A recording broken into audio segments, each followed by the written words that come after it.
दरअसल पेशवाओं के अत्याचार से महार समुदाय त्रस्त हो गया था और स्वाभिमानी जीवन जीने के लिए युद्ध का रास्ता उसे जचने लगा।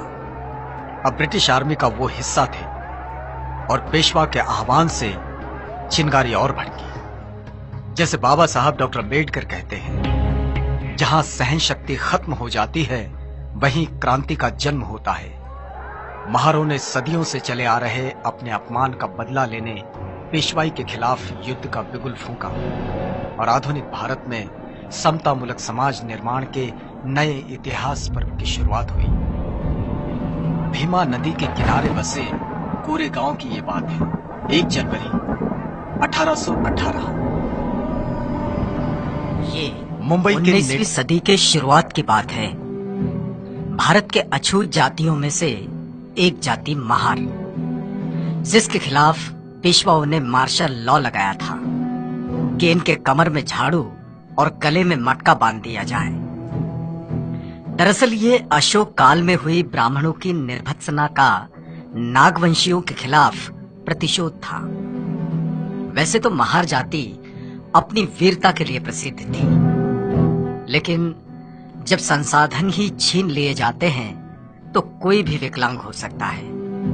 बहरहाल महार अपनी खोई प्रतिष्ठा और अस्मिता को संरक्षित करने की मंशा में थे और अंग्रेज भारत में अपनी सत्ता स्थापित करने की जुगत में। ऐसे में अंग्रेजों की नजर महारों पर टिकी, जो कद काठी में मजबूत और निडर वृत्ति के थे।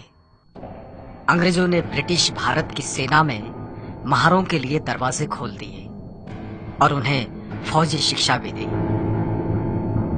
अंग्रेजों को पेशवाओं की सल्तनत खत्म कर वहां ब्रिटिश राज कायम करना था।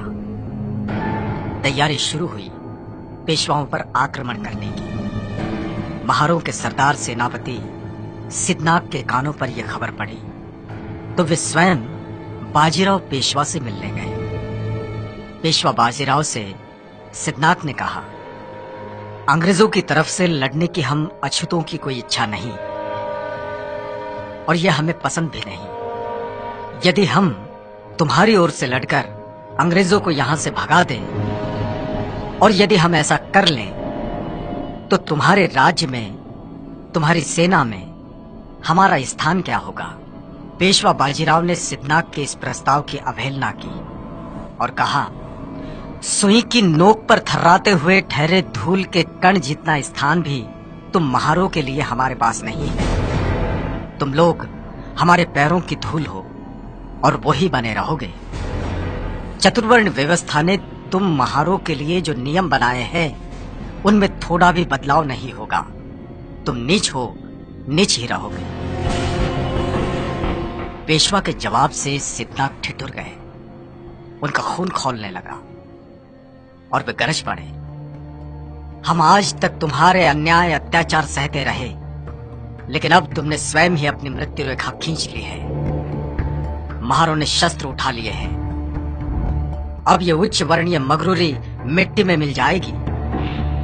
युद्ध की भाषा हमसे ना करो।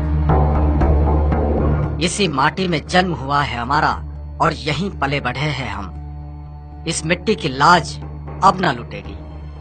अपने न्याय हकों के लिए युद्ध करना कोई पाप नहीं है। यही युद्ध की अंतिम घोषणा है। और इस ऐलान के साथ सिद्धनाथ वहां से निकल गए।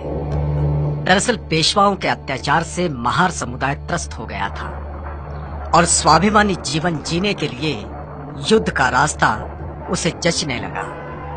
अब ब्रिटिश आर्मी का वो हिस्सा थे और पेशवा के आह्वान से चिंगारी और भड़की। जैसे बाबा साहब डॉक्टर अम्बेडकर कहते हैं, जहां सहन शक्ति खत्म हो जाती है वहीं क्रांति का जन्म होता है।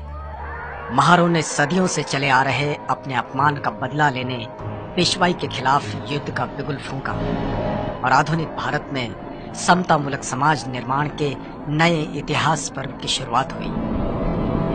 भीमा नदी के किनारे बसे कोरे गांव की ये बात है। 1 जनवरी 1818।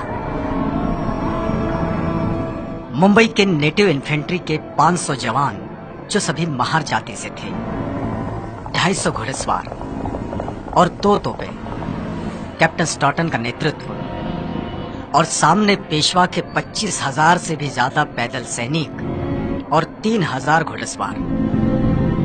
इनका सामना होने से पहले कैप्टन स्टॉटन 25 मील पैदल चलकर 1 जनवरी 1818 की सुबह कोरेगांव पहुंचे थे। जवान थके हुए थे और युद्ध शुरू हुआ। महार सेना का नेतृत्व रत्नाक, जतनाक और भीकनाक कर रहे थे। एक दिन एक रात ये युद्ध चला और देखते ही देखते पेशवा के 25,000 सैनिकों का धुआं उठ गया। 500 महार सैनिकों के सामने पेशवा की विशाल सेना पौनी साबित हुई। इसमें अंग्रेजी सेना के 276 लोग गिरे। लड़ाई के धरातल पर महारों का सामर्थ्य किस स्तर का है, ये बात पूरी दुनिया ने देखी और ये इतिहास इस घटना से गौरवान्वित हुआ। युद्ध में वीर गति को प्राप्त हुए सैनिकों की शौर्य गाथा दुनिया के इतिहास में अमर हुई, जो भीमा कोरेगांव के इस 75 फीट ऊंचे विजय स्तंभ पर दर्ज है। इस क्रांति स्तंभ, विजय स्तंभ को सैल्यूट करने बाबा साहब डॉक्टर अम्बेडकर हर साल 1 जनवरी को यहां जरूर आते थे।